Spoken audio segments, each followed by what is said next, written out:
born until 12 years old, and then the life is been antara 12 tahun sampai 50 tahun. Can you explain it? Yes. Okay.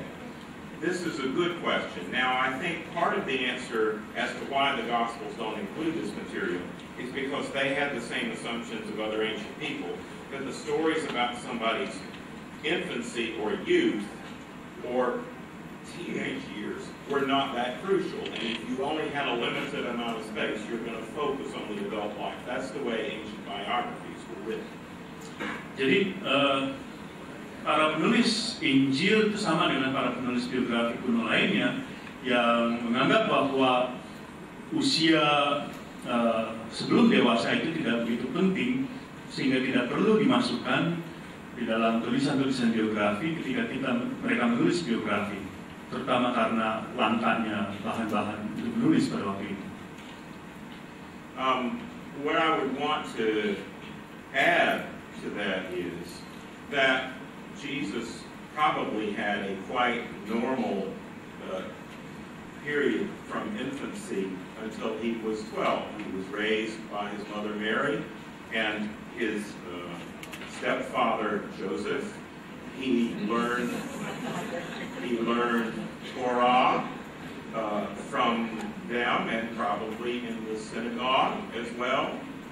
And he grew up much like other Jewish boys in the period in Galilee.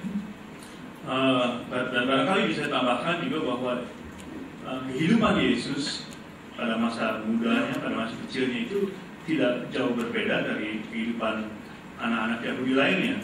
Dibesarkan oleh ibunya, oleh orang ayah angkat, ayah tirinya, dan oleh dan belajar Torah di sinagoga dan sebagainya.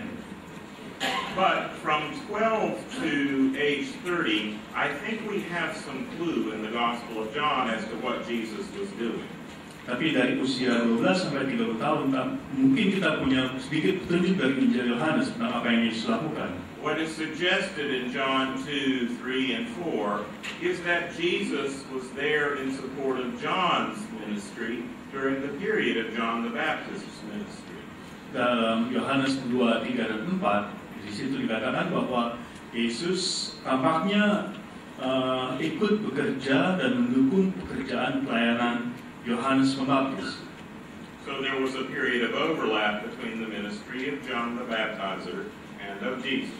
Jadi ada tumpang tindih antara pekerjaan Yesus dengan pekerjaan Yohanes Pembaptis. And of course, we can see why Jesus would be interested in the life of John, the ministry of John the Baptizer. He was his cousin. Dan barangkali kita bisa katakan bahwa Yesus tertarik pada pekerjaan Yohanes Pembaptis antara lain karena Yohanes adalah saudara sepupunya sendiri. What Jesus was not doing is taking secret journeys to India, Indonesia, Singapore before he came back at age 30. Apa yang Yesus tidak lakukan ialah dia pergi dalam perjalanan rahasia ke India, ke Singapura, ke Indonesia sebelum dia kembali ke Palestina untuk memulai pekerjaannya. Next question.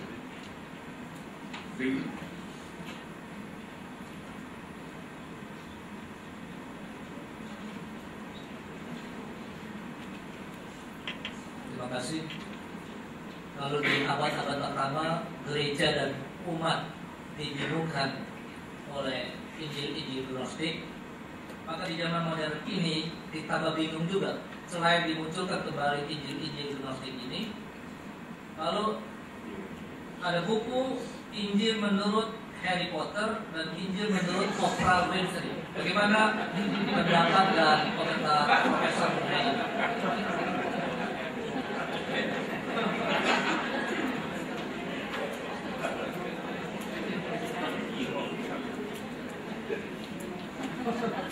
Well, I don't think Harry Potter and Oprah Winfrey and Deepak Chopra are Gnostics, but I think they're equally misguided about Jesus. Saya tidak berpendapat bahwa Harry Potter atau Oprah Winfrey atau Deepak Chopra adalah tokoh-tokoh gnostik, tapi saya berpendapat bahwa pendapat mereka tentang Yesus keliru. Let me say, however, that Miss Rowling, who wrote the Harry Potter novels, is actually a Christian. Barangkali perlu saya katakan bahwa J.K. Rowling, penulis Harry Potter, itu adalah seorang Kristen. And in fact, she says that she tried in various of her novels to present Harry Potter as something of a Christ figure in various ways. Malah dia mengatakan dalam buku Harry Potter itu dia berusaha menampilkan Harry Potter dalam arti dalam cara tertentu seperti tokoh Kristus. And the positive thing about the Harry Potter novels is they get people thinking about the battle between good and evil, and that's not a bad thing. Dan apa yang baik tentang Harry Potter ialah bahwa di situ digambarkan tentang pertempuran antara kuasa-kuasa baik dengan kuasa jahat, dan itu saya pikir baik. Unlike Oprah, who is offering Christian Science to the world, and Deepak Chopra, who's offering Indian filtered guruism to the world, they really do have religious agendas against Christianity, but J.K. Rowling does not. Berbeda dengan Oprah yang punya ilmu Kristen, she's not a Christian Science, she's a Christian Science. Oprah Winfrey, she promotes Christian Science, she does. Yes. Ya, Oprah Winfrey mempromosikan Christian Science, sebuah aliran atau sekte Kristen itu, dan itu yang dicoba digambarkan dalam acara-acaranya. Dan Deepak Chopra yang memberikan guruisme India pada para penontonnya. The truth of the matter about Oprah is that on her website she has a whole course of Christian Science encouraging her audience to take this as a self-help program. Di dalam website Oprah Winfrey dia punya petunjuk tentang bagaimana Christian Science dapat menolong Anda untuk memperbaiki kehidupan Anda. Excellent question. Next question. Terima kasih. Pertanyaan berikut.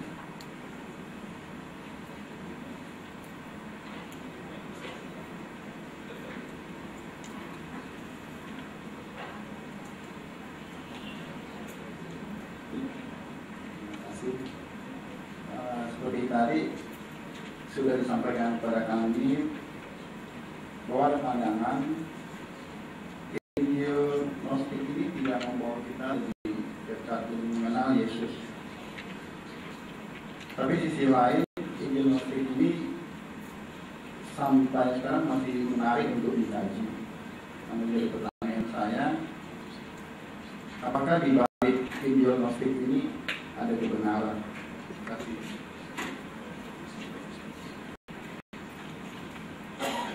Okay. First of all, I agree with you. They are interesting to study. But the issue is, are you sufficiently mature in your Christian faith and well-grounded in the Bible to be able to meaningfully critique them or not? Saya setuju bahwa memang Injil Gnostik itu memang menarik. Tapi masalahnya ialah apakah Anda cukup dewasa dan cukup kuat pengetahuan Alkitab Anda untuk membaca kitab tersebut. So, my pastoral advice would be that, you don't encourage your congregation to just read anything. You need to be spiritually discerning about what you recommend to them, depending on their level of Christian understanding and maturity. Jadi, sebagai seorang pendeta, mestinya Anda tidak menganjurkan begitu saja jemaat Anda untuk membaca apa saja, tapi juga memperhatikan tingkat kedewasaan mereka sebelum mereka membaca semua. If you want my personal opinion of whether I think the Gnostic Gospels present us with the real Jesus, my basic answer would be no, but occasionally the canonical Jesus leaks through in some of these Gnostic documents. The only places they offer us some of the original truth about Jesus is in places where they're just confirming what was already said in our earliest Gospels.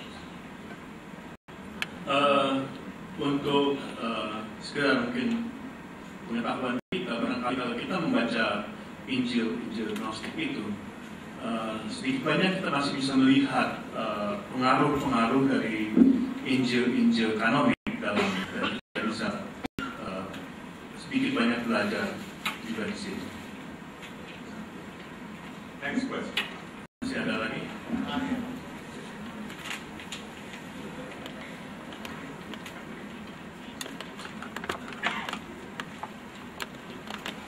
Selamat siang, saya Pendeta Abraham Suara dari Gereja Biblika Indonesia. Saya tahu saya tidak salah berdiri di sini. Acara ini sangat bagus sekali, tapi usulan saya sebenarnya jujur saja agak ragu-ragu memberikan usulan ini bagi kawan-kawan memberikan kekuatan. Acara ini sangat bagus dan sangat memberkati saya khususnya. Bagaimana saya usulkan apabila kayak ide yang lain itu kan promonya kuat banget, sedangkan yang seperti ini promonya nggak kuat. Bagaimana kalau saya usulkan salah satu dari kita bisa masukkan tulisan ke Kompas, Suara Pembaruan, atau panitia bekerja sama memasukkan tulisan ini ke majalah sinode internal internal sinode, misalnya GBI ada penyuluh dan sebagainya. Karena jujur saja yang mengikuti ini kan sangat terbatas, percuma yang tahu cuma terbatas, sedangkan setidak-tidaknya diharapkan pendeta bisa memberikan jawaban yang bagus untuk jemaat. Itu saja usulannya. Terima kasih, Tuhan memberkati. Well, I agree with this suggestion entirely, and that's part of the purpose of this program here today. But let me reassure you, I'm doing everything I can to help with that educational venue. I mean, I'm on a round-the-world tour. I came from Sydney, I'm here, I'm going to Singapore, I'm going to Turkey, I'm going to Russia, then I'm going back to America. And so, indeed, I'm doing my best to provide you with these kinds of resources. If you want to know more of what I've said, we have in Indonesian my Gospel Code Book, and also What Have They Done with Jesus, translated into Indonesian. And there's much more about this in those two books. Ya, saya suka sekali menolong Anda dalam hal ini. Saya sedang dalam perjalanan berkeliling dunia dari Sydney ke Indonesia, ke Jakarta, lalu nanti ke Singapura, ke Turki, ke Rusia, dan sebagainya, ke Amerika. Semuanya adalah dalam usaha untuk mendidik Anda mengenai masalah-masalah ini. Tapi juga saya mau katakan bahwa ada buku-buku saya dan juga buku yang sudah diterbitkan dalam bahasa Indonesia tentang apa yang kita sebagai apa yang kita bicarakan di sini, apa yang kita lakukan terhadap Yesus antara lain. One of the problems we have is with the media. Masalah kita salah satunya adalah media. Especially the Western media assumes that the new is the true and the latest is the greatest. Masalah dengan media ialah yang baru itu adalah yang benar dan yang terbaru itu adalah yang paling hebat. And this problem then means that what they're going to report is new and especially sensationalistic claims about Jesus or Mary Magdalene or these other things because they've heard the other story for a long time. Jadi di media digambarkan apa yang disampaikan tentang Yesus lewat Injil Gnostik itu adalah yang benar, yang terbaik, karena mereka sudah dengar tentang kisah Yesus itu dari apa yang mereka baca dalam Alkitab selama ini. I encourage my parishioners and my seminary students to use their brains about this. Saya menganjurkan pada jemaat saya dan mahasiswa seminari saya untuk menggunakan otak mereka dalam hal ini. In fact, I have a saying from my grandmother about this. Malah ada ucapan dari nenek saya tentang hal ini. She said, "Don't be so open-minded that your brains fall out." Jangan terlalu terbuka pikiran Anda, nanti otak Anda jatuh. Thank you. Terima kasih.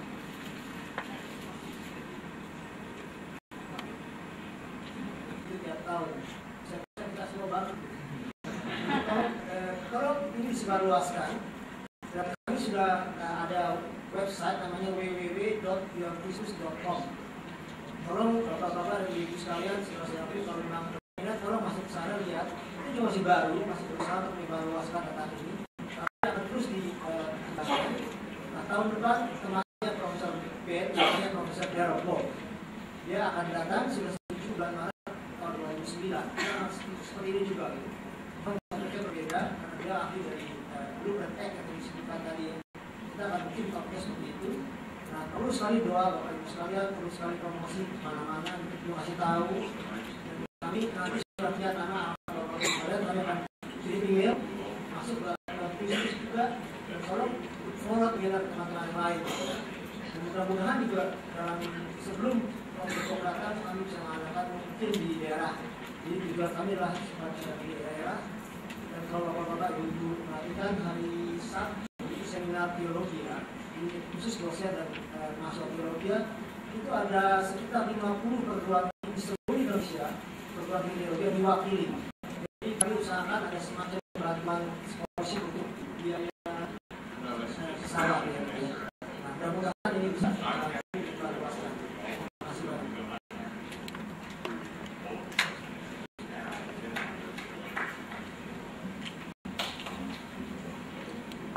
Let me just also say, there were a lot of you who were not present last night. We had over 1,500 people at the public lectures about this, and they went very well.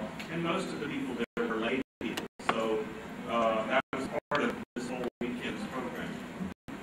Ya, saya tambahkan bahwa semalam ada banyak sekali orang yang datang, mungkin 1,000 orang lebih, dan banyak orang yang datang terlambat. Jadi inilah sebabnya kita meneruskan acara ini seperti ini. Alright, Ada lagi pertanyaan? There must be more questions.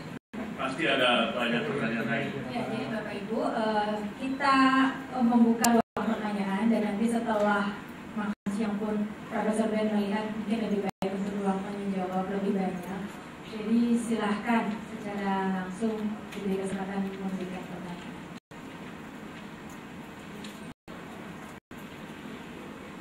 Yes, please.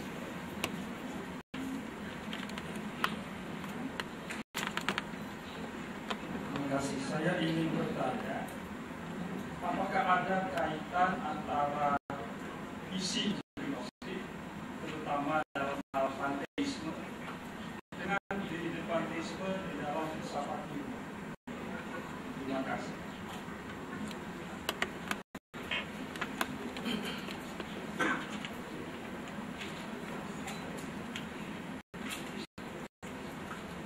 This is an excellent question. He wants to know whether the pantheism or panentheism in the Gospel of Thomas might be connected with the pantheism in Eastern philosophy. My answer to that question would be, it's unlikely. Panentheism or pantheism was part of the Greco-Roman world as well as Oriental philosophy. But the actual amount of contact between the Orient and the Greco-Roman world in the 1st century AD was very slim. Memang panteisme dan panentheisme itu ada di dalam filsafat Yunani Romawi dan juga di dalam filsafat Timur, tetapi kontak antara duanya ini sangat sedikit, sangat kecil. So I wouldn't say it's historically impossible, but I think knowing what we know, that since there were no computers and there was no very good mail service, it's unlikely there was any connection between India or China and the Greco-Roman world at this particular point in time. That would have included a philosophical influence. Mengingat hubungan antara dunia barat dengan dunia timur pada waktu itu sangat sulit, tidak ada komunikasi yang baik, komunikasi lancar, sehingga rasanya hubungan antara kedua-duanya itu sangat kecil sekali.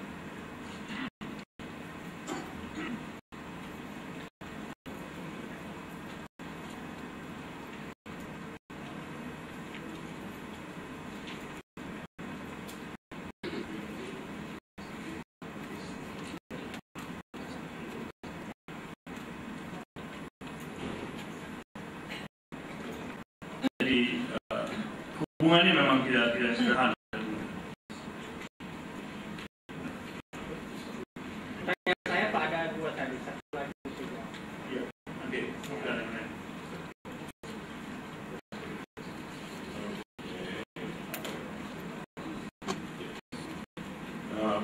No, these are... Ya, pertanyaan, the question. Pertanyaannya ialah apakah Lukas 17:21, 1 Korintus 3:16, Galatia 1:12 ini semua adalah tulisan-tulisan Gnostik. The reference in 1 Corinthians 3 is not to Gnosticism, but to Greek philosophy, which is one of the bases for Gnosticism. Tulisan-tulisan ini bukanlah Gnostik, tapi filsafat Yunani yang merupakan dasar dari Gnostik, tulisan-tulisan Gnostik. When Paul talks about there is no other gospel, he's actually talking about a very Jewish message from the Judaizers, not a Gnostic gospel. Ketika Paulus berkata tidak ada Injil yang lain, maka sebetulnya ia berkata tentang dalam konteks Yahudi, dalam konteks Gnostik. Now, there is a reaction to what's called Docetism in the Johannine writings in the New Testament. Ada reaksi terhadap apa yang disebut Pietisme dalam tulisan-tulisan Yohanes. Docetism is the belief that Jesus only appeared to be a human being, but he didn't really have a human body. Pietisme mengatakan bahwa Yesus hanya kelihatannya seperti manusia, tampil seperti manusia, tapi sebetulnya dia tidak memiliki tubuh yang manusia. In other words, a belief that Jesus was a spirit rather than a human being. Dan kata lain, Yesus digambarkan lebih sebagai roh, bukan sebagai manusia. This is critiqued in 1 John, where he says a person who doesn't believe Jesus came in the flesh is not a Christian. Maka kita menemukan kritik terhadap ajaran Gnostik itu, yaitu bahwa mereka yang tidak percaya Yesus dengan yang memiliki tubuh jasmani itu bukanlah seorang Kristen. And this may also be part of what John chapter 1 is critiquing when it says the Word took on flesh and dwelt amongst us. Dan inilah yang dikatakan oleh Yohanes bahwa firman itu telah menjadi daging dan tinggal di antara manusia, di antara kita manusia. Okay. What's next?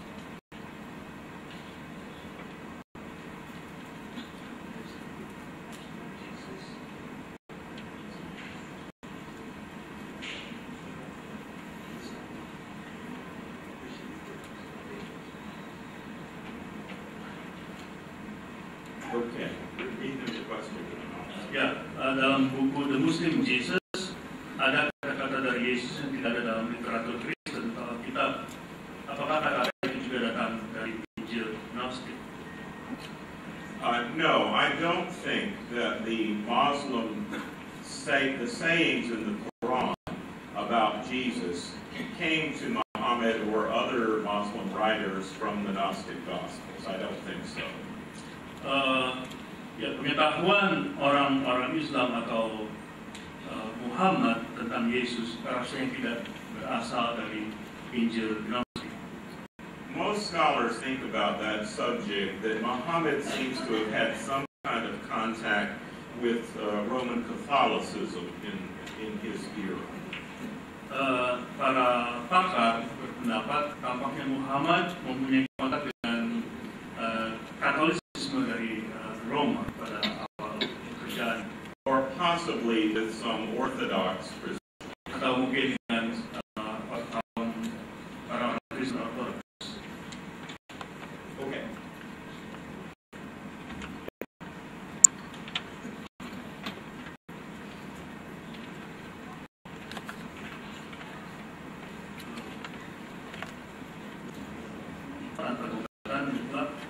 Injil di luar kanon itu benar salah atau ada yang benar, ada.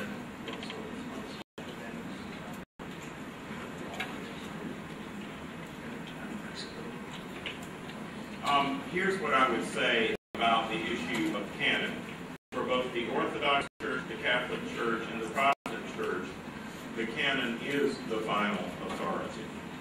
apa yang mengatakan tentang kanon, baik untuk gereja Protestan maupun Katolik dan Ortodoks, kanon itu sudah final. However, that doesn't mean all of the truth is contained within the canon. Namun demikian, tidak seluruh kebenaran itu sudah dimuat di dalam kanon. So we can learn from other sources as well, and that's all right. Jadi kita bisa belajar juga dari sumber-sumber yang lain, dan itu tidak jadi masalah. However, the problem with the Gnostic Gospels versus the canonical Gospels is they contradict each other. Masalah dengan Injil-Injil Gnostik adalah bahwa mereka saling berkontradiksi. This is one of the reasons the Gnostic Gospels were not included in the canon, because they were seen to be not telling the truth about Jesus.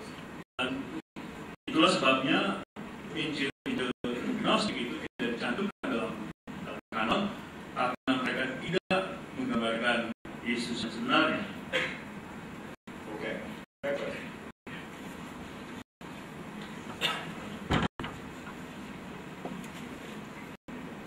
Kerja mereka sebelum terbitkan. And what usually happens when you have that is lots of mistakes. Dan ketika itu terjadi, yang terjadi ialah banyak kesalahan. So Judas got misrepresented. Sehingga Yudas keliru ditampilkan. Okay. Next question.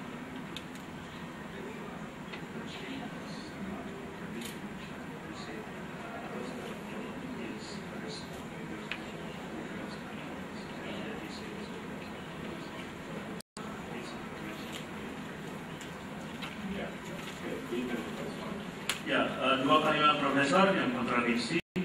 Pertama, Injil Yohanes merupakan tanggapan terhadap Injil Thomas, dan yang kedua, penulis Injil Thomas mendapatkan informasi dari keempat Injil kanonik. Mohon penjelasan.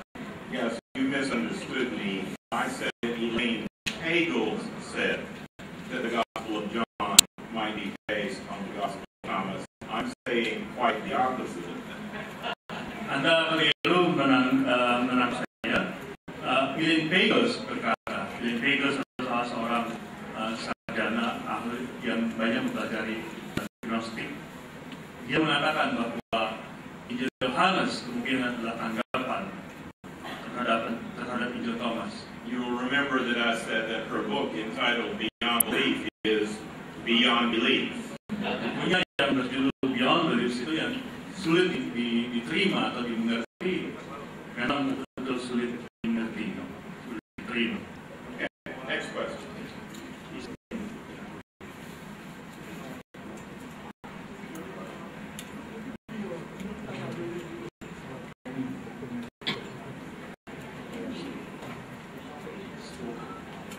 Bahkan kalau kita melihat dalam Alkitab, di dalam teks Ibraninya, Yahweh itu adalah